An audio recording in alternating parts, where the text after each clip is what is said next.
They laughed when he tripped. They rolled their eyes when he asked for water. And when the black man with the limp was told loudly that premium seating isn't for people like him, no one flinched. No one helped. Because to them, he wasn't a threat. Just another forgettable face to dismiss, mock, and move past.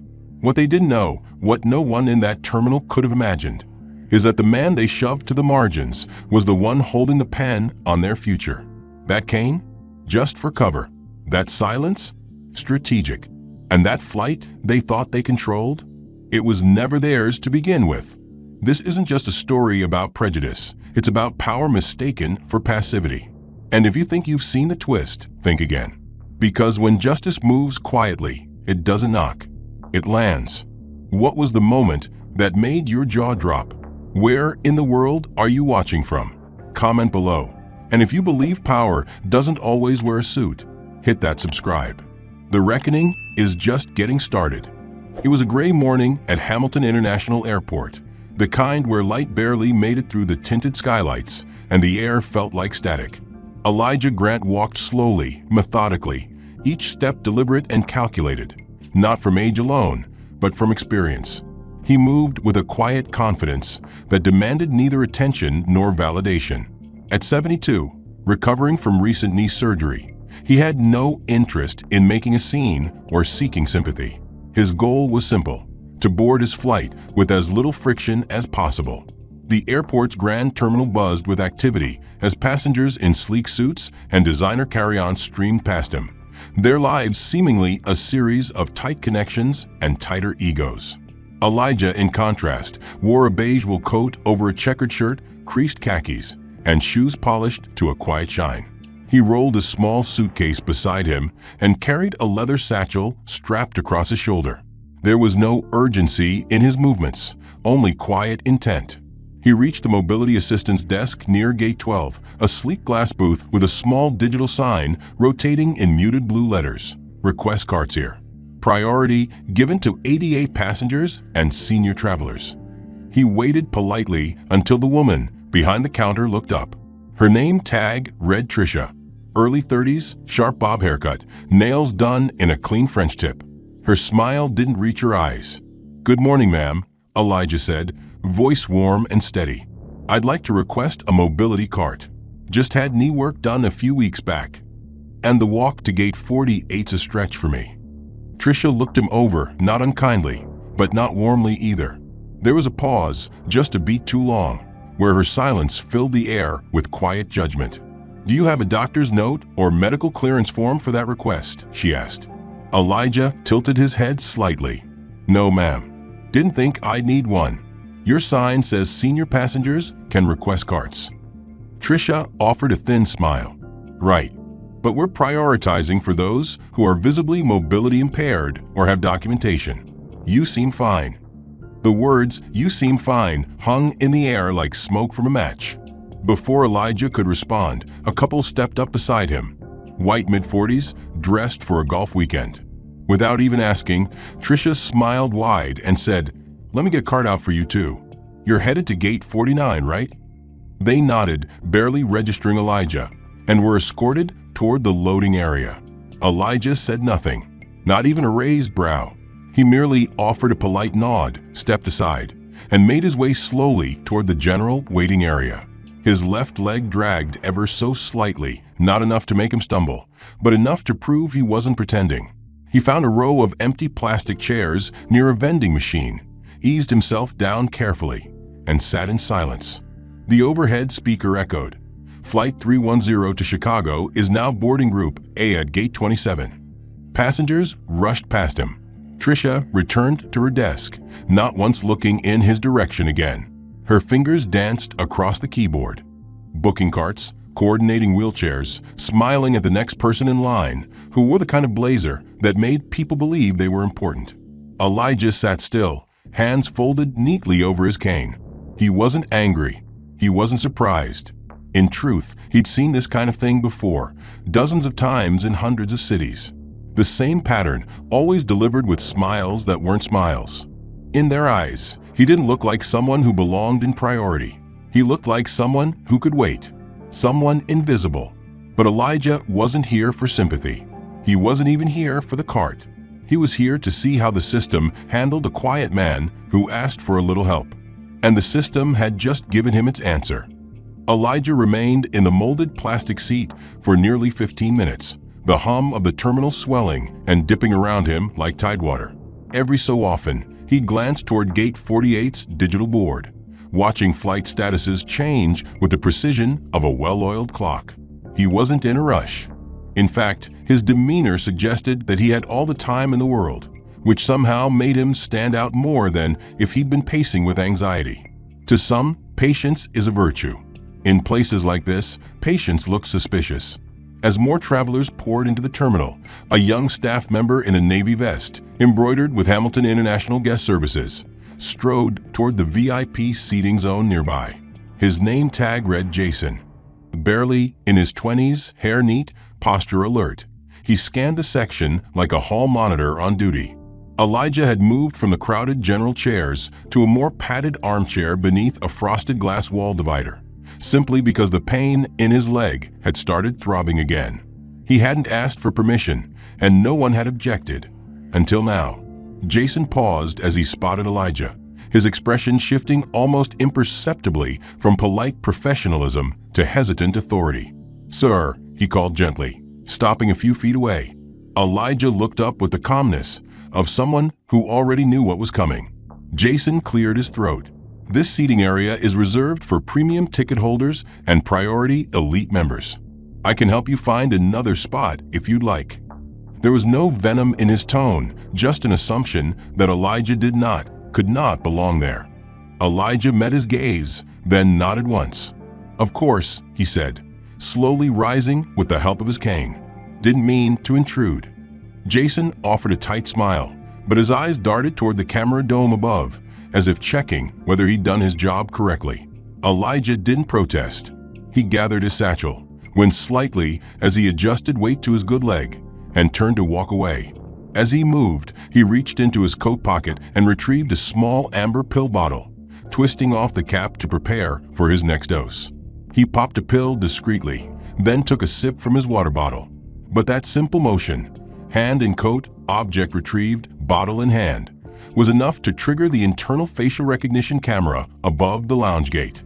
The lens flicked inward with a mechanical click, zooming microscopically toward his face. In the terminal's operations center, a red box blinked on a screen reading, "Unflagged individual, anomaly behavior detected, initiate passive tracking." The AI system cross-referenced his minimal profile. No flagged incidents, no travel alerts, clean security history. But the camera feed had captured what the algorithm labeled unusual motion near a restricted zone. Just as Elijah sat down again, this time near a charging station in the public zone, two monitors in the operations center quietly pinned his face among others being observed. Jason, oblivious to the escalating digital scrutiny now building behind him, returned to his patrol path. He didn't know that with one simple move, Elijah had entered the terminal's behavioral surveillance system as a person of interest, not because of a crime, but because he'd failed to match the expectation of how someone like him should behave in a high-tier space. Elijah, meanwhile, remained perfectly still in his new chair, his hands folded neatly over the cane resting across his knees. The pill bottle was zipped into a side pocket of his satchel. He blinked slowly, eyes scanning the concourse without urgency. He saw everything: the smiling agents, the curt glances, the quiet whispers, and the fact that he now had a silent shadow overhead, one that thought it was watching unnoticed. He exhaled through his nose, steady and calm, the same way one might before stepping onto a stage, not because he wanted attention, but because he was about to decide what to do next. The minutes passed with slow precision as Elijah remained seated near the charging station, his posture unchanged but his joints beginning to ache again. He glanced at his watch, then at the pill bottle resting discreetly in the side pocket of his satchel. It was nearly time for his second dose of the day, a mild but necessary anti-inflammatory that kept the swelling in his knee manageable for short periods. With the swelling increasing and no cart assistance forthcoming, Elijah decided he would need some water. Slowly he stood, gripping his cane with one hand and the satchel strap with the other, and made his way across the terminal toward the nearest staff service counter. It was the same desk he had visited earlier, the one where Tricia now stood once again, typing something rapidly into her terminal and offering the occasional customer service smile to people passing by. Elijah waited patiently at the edge of the counter until she finished assisting a man with a stroller. Then, with the same quiet voice he'd used all morning, he asked, "Excuse me, ma'am. I need to take some medication and was wondering if I might trouble you for a small cup of water." Tricia didn't even glance up at first. When she did, her expression was carefully neutral, though her eyes flickered with brief recognition.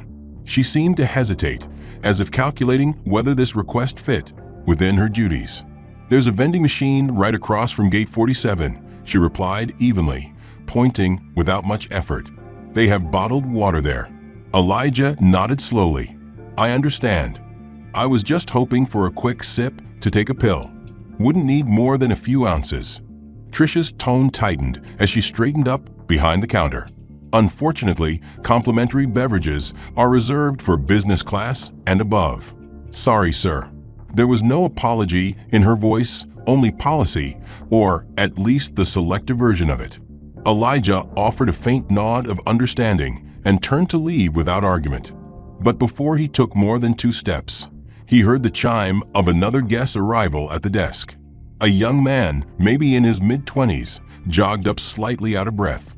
He wore joggers, a hoodie, and carried a small guitar case slung across his back. No boarding pass was in sight. "Hey, is this where I can check for open lounge access?" he asked casually. Tricia's entire demeanor shifted. Her smile appeared instantly, fuller, more engaged. "Oh, hey. Yes, I can help with that," she replied brightly. As she tapped a few keys on her screen, she looked up again. "Need anything to drink while you wait? We've got orange juice, apple juice, and still water." The young man looked surprised. "Really?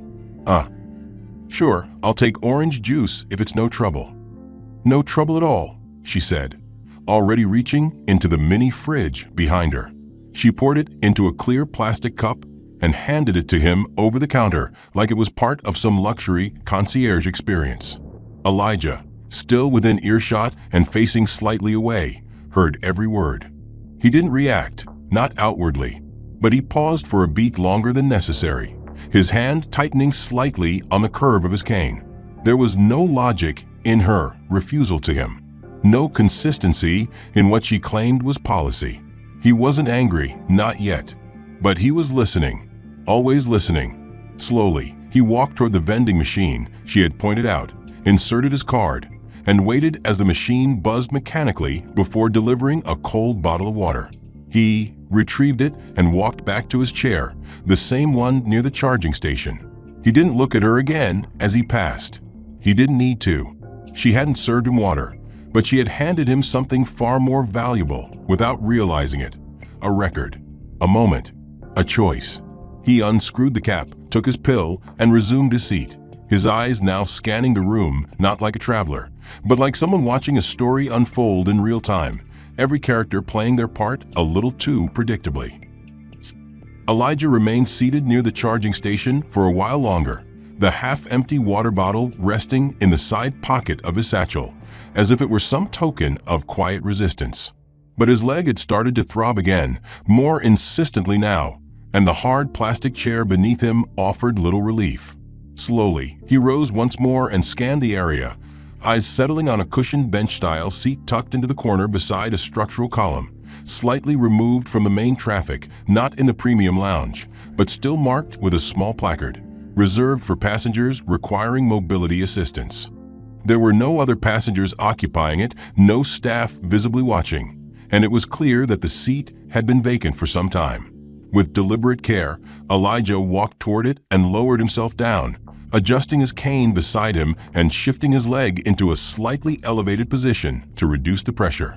He exhaled slowly, allowing himself a rare moment of physical relief. But it didn't last. Jason, the same young staffer from earlier, emerged again from behind the service counter, this time carrying a clipboard and wearing the kind of expression that suggested someone had whispered into his earpiece. He moved directly toward Elijah with a sense of purpose, just slightly too aggressive for the situation. "Sir," he said with forced politeness, stopping in front of the bench. "This seat is designated for passengers who require certified mobility assistance. If you don't have an ADA card or visible aid request, I'm going to have to ask you to move to the general seating." Elijah turned his head slowly to face him, eyes calm and voice even. "I'm recovering from knee surgery," he replied. "You can check my boarding info. I requested assistance when I arrived." No one responded. Jason hesitated, as if not expecting a reasonable answer. He looked over his shoulder instinctively toward the desk, where Trisha stood leaning slightly, arms crossed. She wasn't smiling. Instead, she gave a small nod and a subtle hand signal, something between move him and don't engage too long. Jason turned back to Elijah and added, "I understand, sir, but without documentation, we need to reserve these seats for those who are visibly disabled or pre-cleared." Elijah said nothing.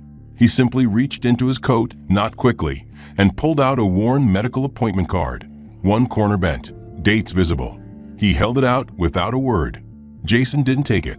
Instead, he pressed the comms button clipped to his collar. "Control, confirm ADA documentation status for party at support bench near gate 48, he muttered.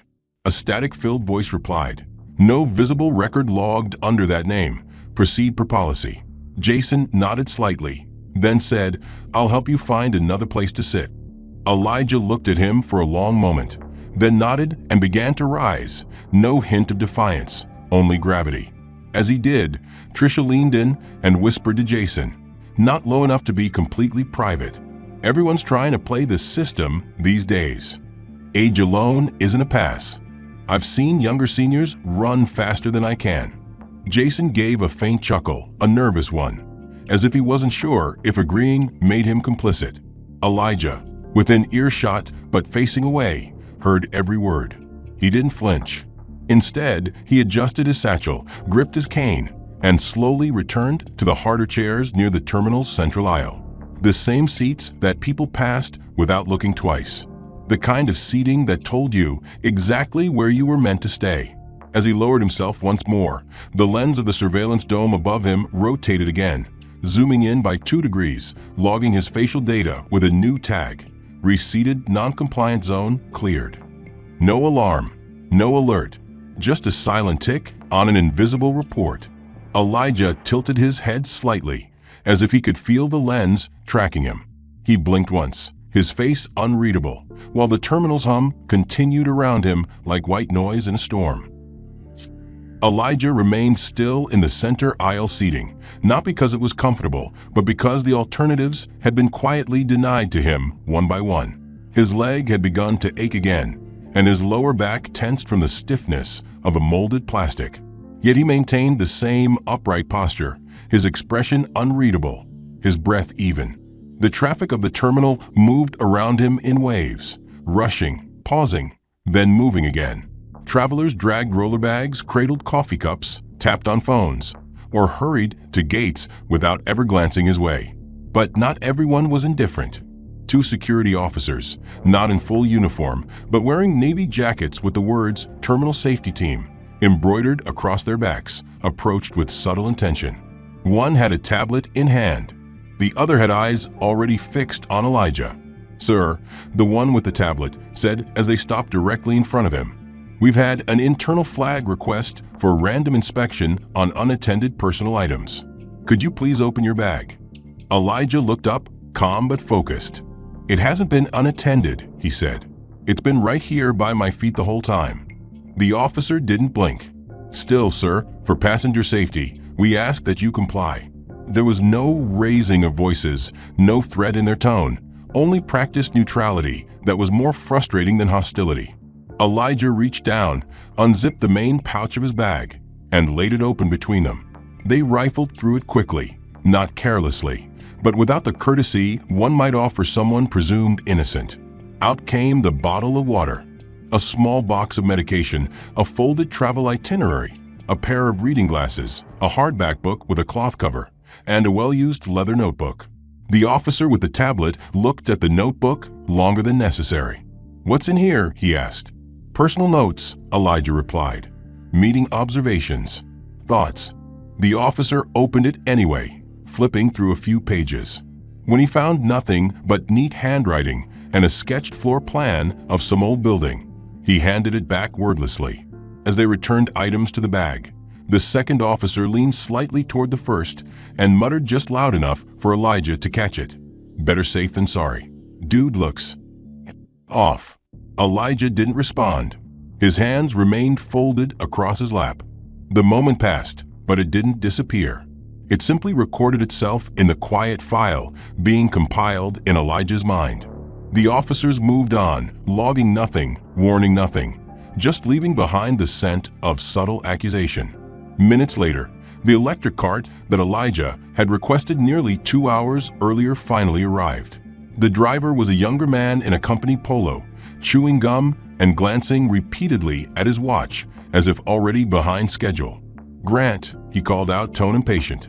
Elijah stood slowly, picked up his satchel, and walked toward the cart. The driver barely waited for him to sit before stepping on the accelerator with a sudden jolt.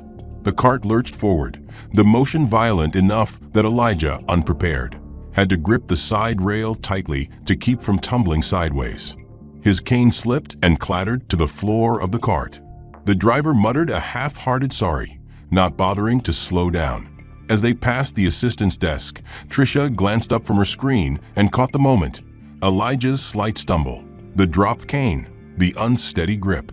She let out a small laugh and said to no one in particular, "Guess some folks aren't as quick as they used to be.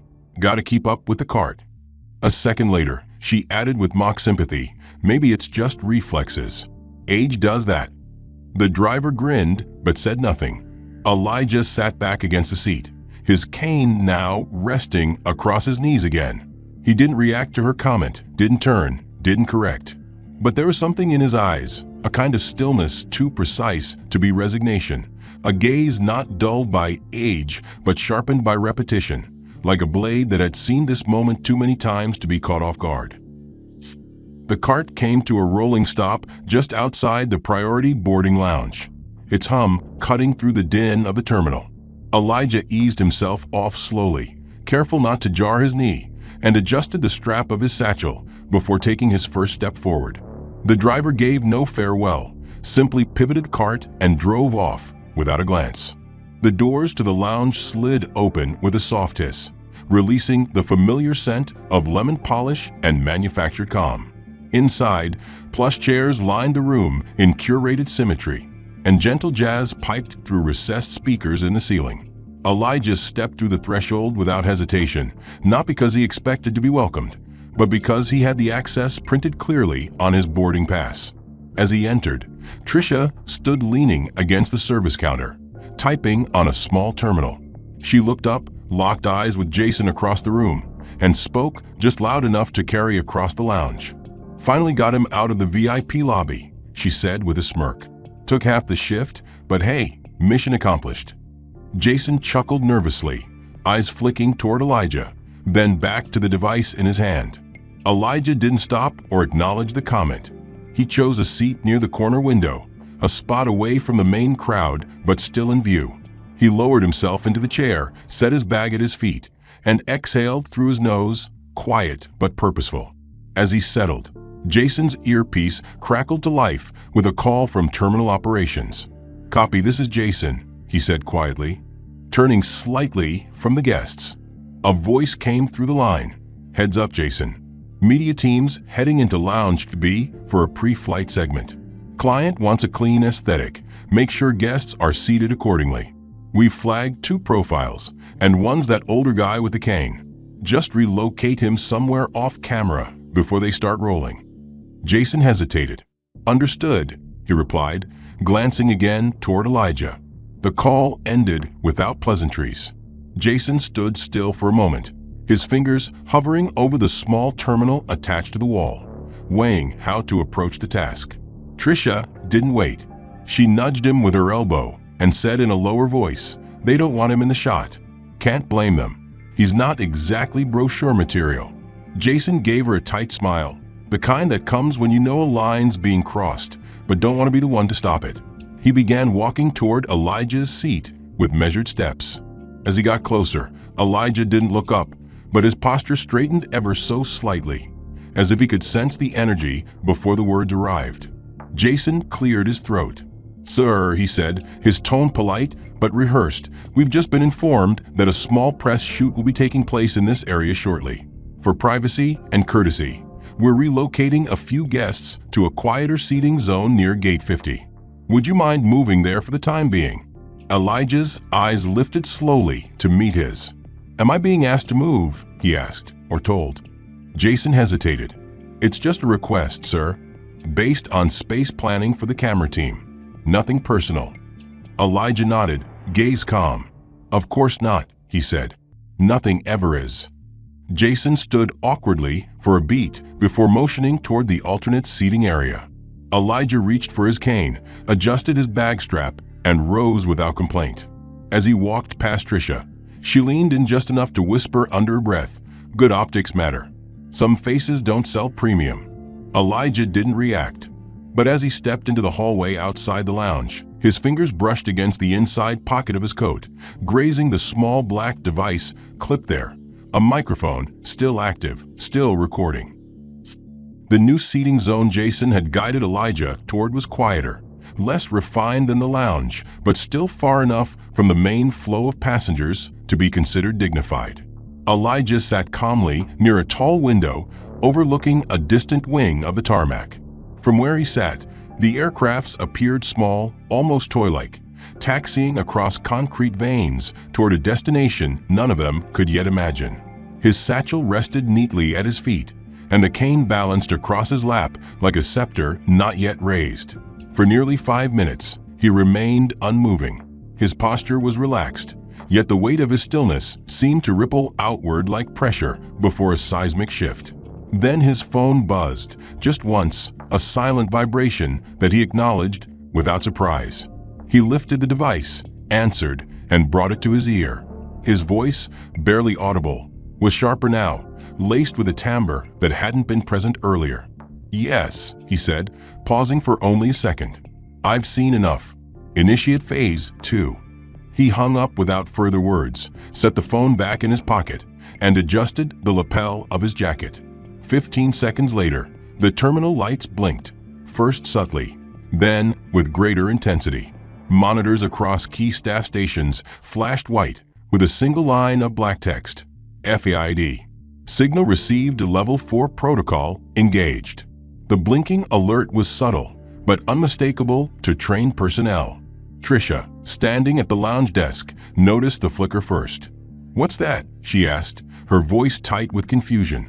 Jason, standing by the internal access terminal near Gate 49, tapped rapidly into the interface.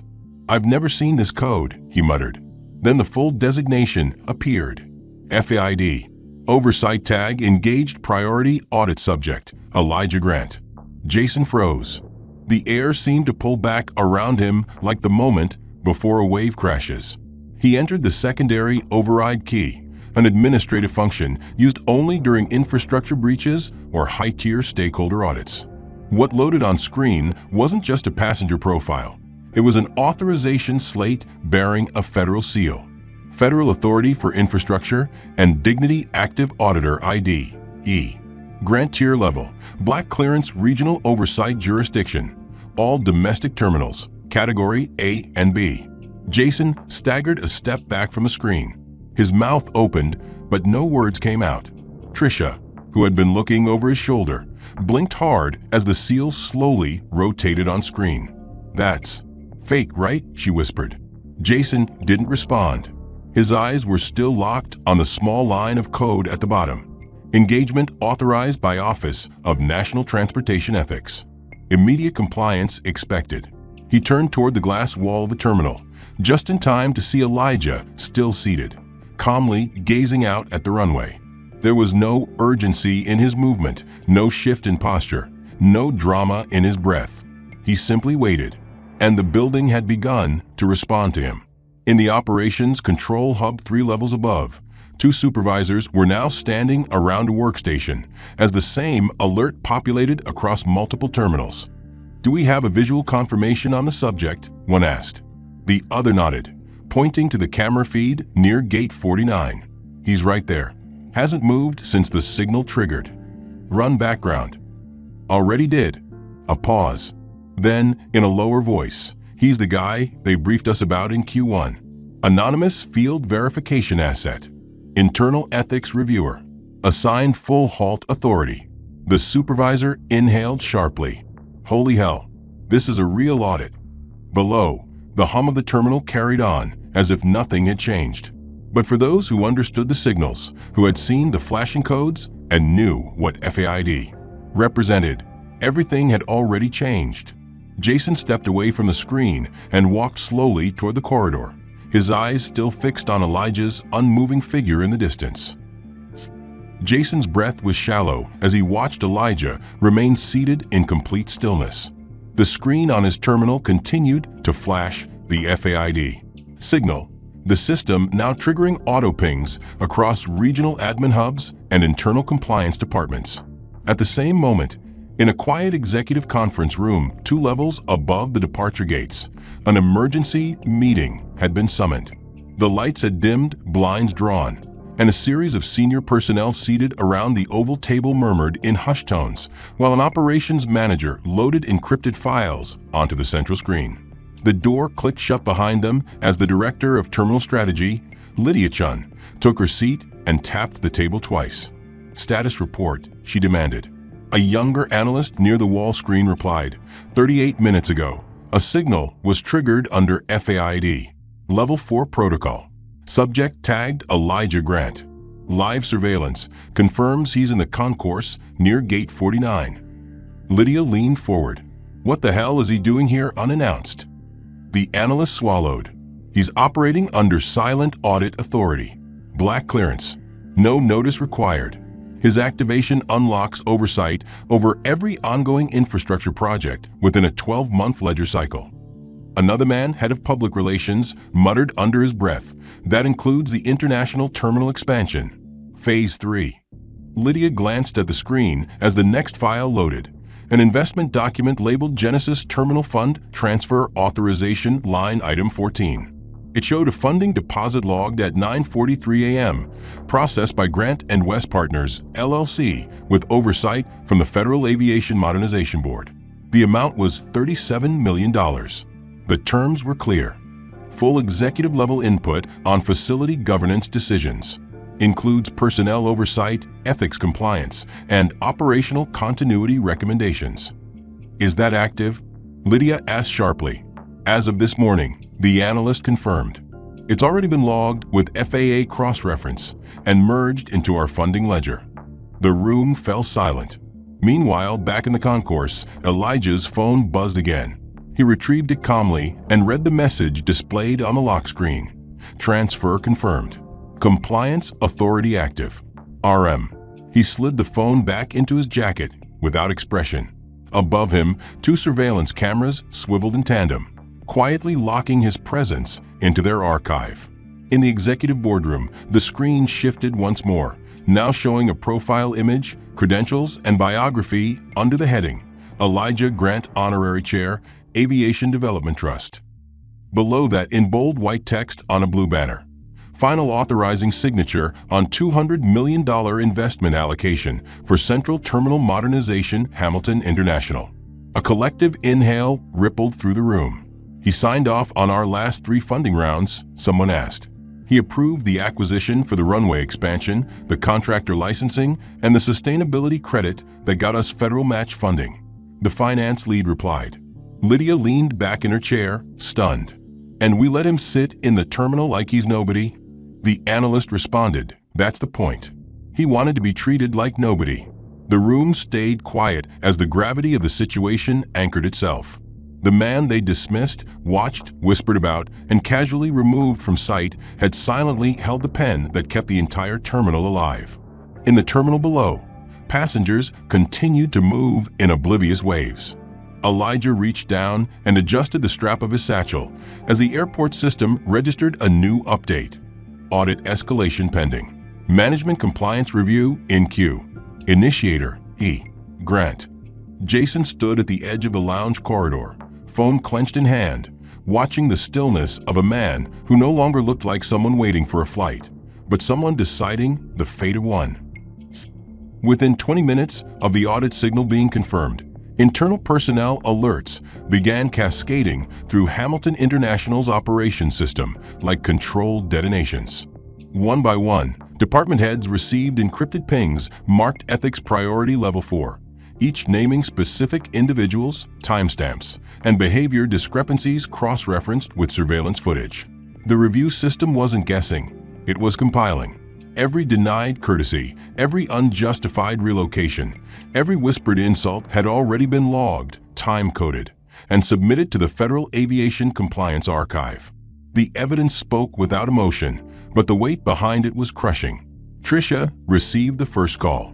Her earpiece buzzed sharply, followed by a clipped voice from HR command. Effective immediately. Step away from the service terminal. You are being relieved of duty pending compliance investigation. Please report to Admin Room 3B for preliminary findings acknowledgement. She blinked in disbelief, glancing at Jason, who stood 10 feet away watching the same notification light up on his handheld terminal. His screen read, Personnel ID 4471 access, suspended. Report to Ops Room 6A. This has to be a mistake, Tricia said, louder than intended. A few passengers turned to look. Jason began to walk toward her, but stopped when a uniformed supervisor intercepted him. Come with me, the man said firmly. Now. Jason raised his hands slightly, palms forward, and stammered. Wait, I don't understand what this is. We were just following protocol. Not anymore, the supervisor replied. Protocol doesn't shield bias. Upstairs, a series of monitors now displayed synchronized footage. Tricia refusing Elijah a glass of water. Jason redirecting him from a reserved bench. Tricia mocking him from behind the desk. The failed attempt to push him out of camera range. The tone in her voice. The laughter as he nearly lost balance exiting the cart. Each clip was followed by a silent caption in white. Non-compliant engagement pattern detected. The review panel didn't speak. They didn't need to. The system had shown them enough. Down on the terminal floor, near gate 49, Elijah stood. Slowly, gracefully, without the assistance of his cane, which now remained untouched at his side. His presence had not changed, but perception had. He moved toward the lounge corridor where Jason and Tricia stood stiffly beside two security agents and an HR officer. Neither employee spoke until Elijah stopped a few feet away. Jason was the first to break. We didn't know who you were, he said, his voice shaky. We didn't mean anything by it. We were just doing what the system said, following the rules. Tricia added quickly, we treat everyone the same. There was no malice. It's just procedure. Elijah looked at them, his eyes steady, not angry. He didn't raise his voice. He didn't accuse. He simply spoke with the weight of someone who had lived through generations of polite erasure. Protocol, he began, is not a shield to hide behind when you fail to see a person. The hallway stilled around him. It's a tool, a framework, a mirror, if you know how to read it. And every choice you made, what to offer, where to look, who to serve and who to delay, those weren't decisions made by the system. They were made by you. Jason looked down. Tricia opened her mouth to speak again, but Elijah lifted one hand slightly, and the moment froze. You said you were following procedure, he continued. But procedure doesn't whisper. It doesn't laugh. It doesn't decide that someone with a cane must be lesser than someone with sunglasses and a platinum tag. He took a step closer, no longer leaning on anything. Procedure is not where bias goes to rest. It's where it's exposed, line by line, choice by choice. He looked directly at the supervisor standing beside them and nodded once. And now it's your turn to read it back, aloud. The supervisor tapped his tablet and issued the final command. Personnel files under full audit. Disciplinary committee to convene within 48 hours. Executive review pending. Elijah turned, adjusted the cuff of his jacket, and walked calmly down the corridor as the surveillance cameras rotated to follow him. Elijah moved with steady precision through the terminal's private concourse as two executives from airport administration flanked him nervously, their posture betraying the calm expressions they struggled to maintain. Word had already rippled through every level of the airport's operations, project managers checking contract queues, legal advisors combing through ethical compliance policies, and finance officers silently scrolling through frozen ledger accounts they could no longer manipulate. Elijah said little as he was escorted to the administration wing, where the regional operations director, Martin Levis, stood waiting outside the executive access door. Martin extended a hand, but Elijah didn't take it. Instead, he paused in front of him, expression unshaken, tone level. "I'm not here for apologies," he said, his voice carrying further than expected in the sterile silence of the hall. "I'm here for the correction." Martin nodded slowly, unsure if he should speak. Elijah continued, "The audit is complete. What comes next isn't personal, it's structural." Without waiting for acknowledgement, he stepped past the director and into the glass-walled strategy suite where a compliance liaison was already seated behind a display screen. She tapped a single key, and a sequence of cascading notifications began firing across internal systems. At precisely 12:07 p.m., an encrypted email from FAID headquarters arrived simultaneously in 7 inboxes labeled under Priority Capital. The subject line read, "Immediate action required, disbursement freeze initiated." The body of the message was short, almost sterile in tone, due to confirmed ethics violations by on-site personnel during a live observational audit. All pending disbursements to Hamilton International Terminal expansion projects have been paused. This includes, but is not limited to Phase 3 construction, hospitality contract renewals, and all grant-matched infrastructure improvements. Compliance review must be concluded prior to financial reinstatement. Authority issued by Elijah Grant, Senior Ethics Auditor, FAID Oversight Board. Elsewhere in the airport, digital dashboards flashed red as pending contracts were flagged. Meetings were canceled, calls were made, and within minutes, the chain of silence that had shielded unspoken discrimination for years began to unravel. Martin, still standing near the door, watched as his screen lit up with the same alert. "How long will this last?" he asked, not out of defiance, but desperation. Elijah turned back to him. "That depends," he said simply, "on how long it takes your culture to match your construction." Without another word, he walked toward the exit where a black government-plated sedan awaited by the private terminal loop. The driver stepped out to open the door, but Elijah paused just before entering, standing under the arch of the terminal he had just transformed. Around him, the airport moved slower now. Staff whispered near badge readers. A few passengers glanced his way, unaware of who he was or what had shifted. But the silence was different. It no longer held dismissal. It held weight. Elijah looked back toward the main atrium, where a large digital display cycled between gate assignments and airport promotions. For a brief moment, it paused on a single screen, white letters on a black background, unmoving, unbranded. It read, "Justice is never late. It simply waits for the right moment to walk through without needing to push." Elijah's expression didn't change. He simply nodded once, entered the car, and closed the door behind him as the vehicle pulled away, not in haste but in purpose, leaving behind a terminal that would never again pretend not to see who walked its halls. If this story made you pause, reflect, or feel something real, consider subscribing for more narratives that don't just entertain, but challenge. What moment hit you the hardest? Was there a turning point you didn't see coming? And where in the world are you watching from?